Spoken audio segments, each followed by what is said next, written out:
All right, what's up, Marvel fans? It's Armand here for E equals MCU.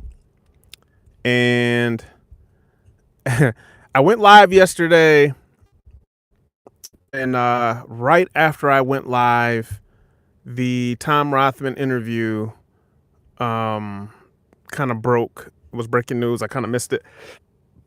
But I did go back and watch it today. It was on a podcast. Name is escaping me right now, but it was on these two guys' podcasts. And I just got a couple interesting thoughts into the whole Tom Rothman, the Spider-Man universe being rebooted with Sony. I got some thoughts on that.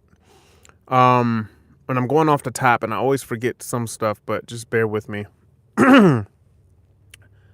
So, Tom Rothman came out, and first of all, the one thing that got me is that he praised Disney and Kevin Feige, like on multiple levels. He praised them.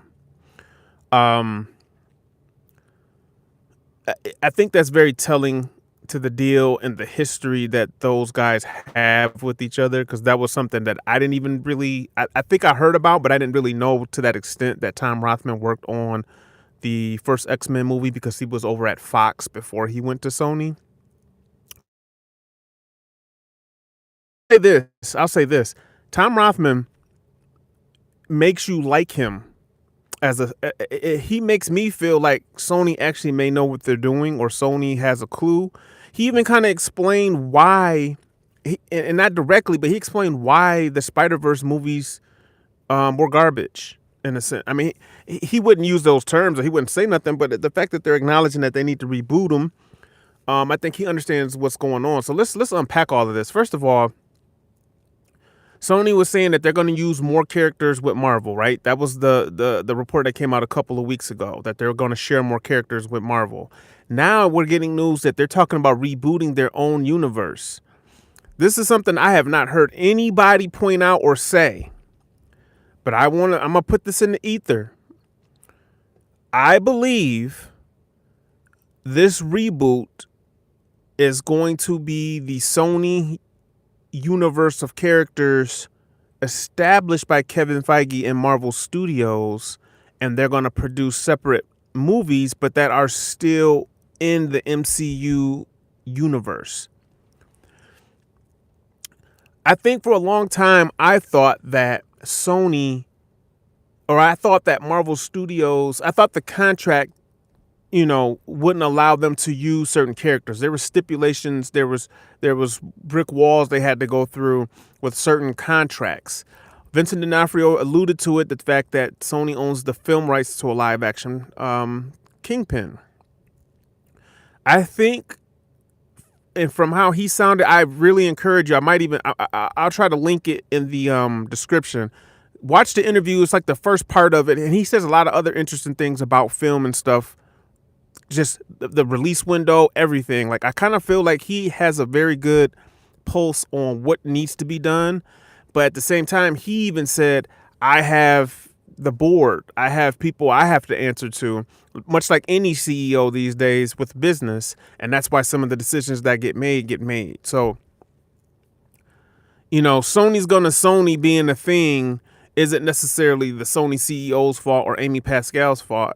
It's more so the fact that they're in a business and they have a board and they have members. They have people who invest, who actually own stakes in the company. So a lot of those decisions get made because of that. But it sounds like after Secret Wars, they're going to reboot their universe live action, and it's going to be connected to the MCU. And I kind of feel like all the red tape is off. Anybody's on the table. Marvel Studios, you can establish them in a Spider-Man movie, and then we will take them, and if they're successful, or we feel like we can make a spinoff to that movie, we'll make a spinoff with that same actor, that same character, and we'll put it in your world, but we won't necessarily, because when you're in talks with Disney and with Marvel, for them, it's just like with the TV side.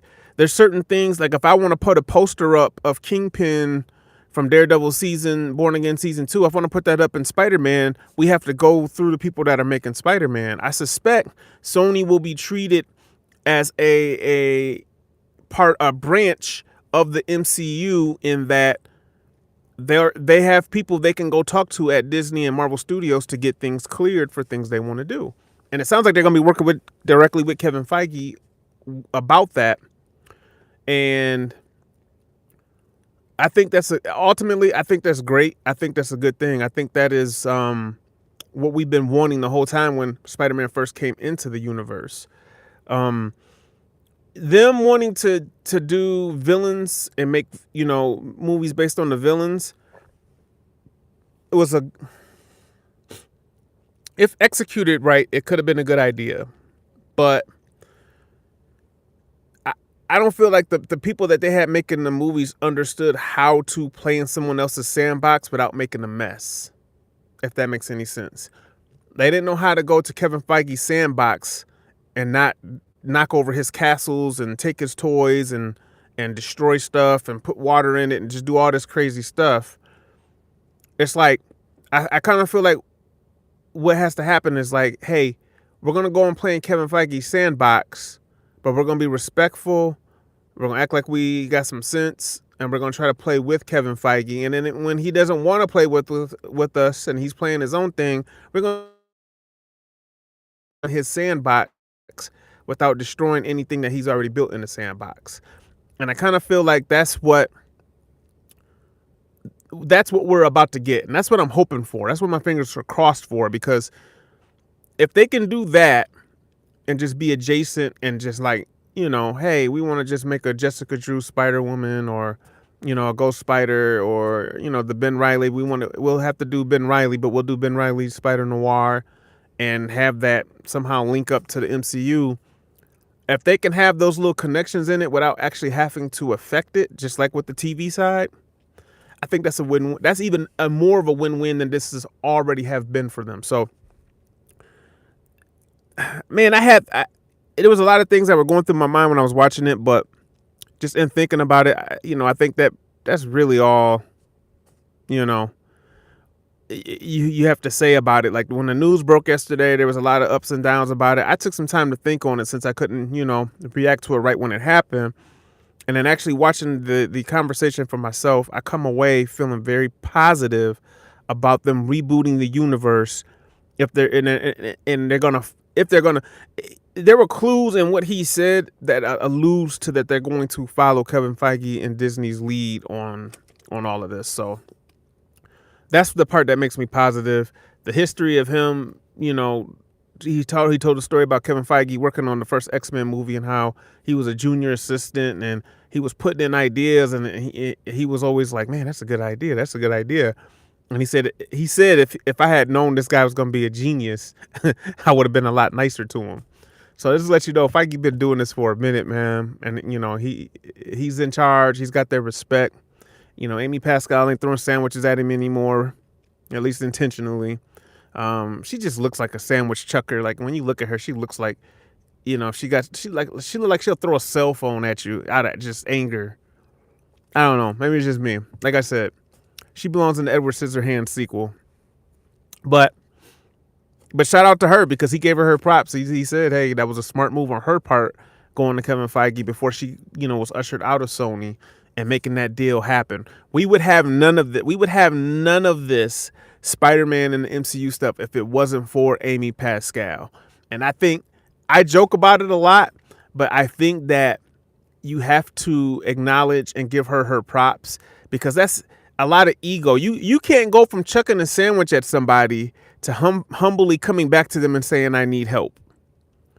That takes a lot of tail tucking, and not everybody can lower their ego enough to do that. So I make fun of her haircuts and everything, but I give her massive props for making this happen. And I understand the brilliance that people say she has as a producer. I might not, care for her politics, but aside from that, like I will give her props as a Hollywood producer, in that she plays the game. And they were talking, when they were talking to Tom Rothman, they made a statement about the studio, the movie, the studio, or the TV show on Apple Plus, the studio. He said, "Yo," he called it. He said it was brilliant, but it was crap. And I understood what he was saying. He was like, they took something that was very real and they captured it, and then they played it up perfectly. So it's like the perfect balance for entertainment.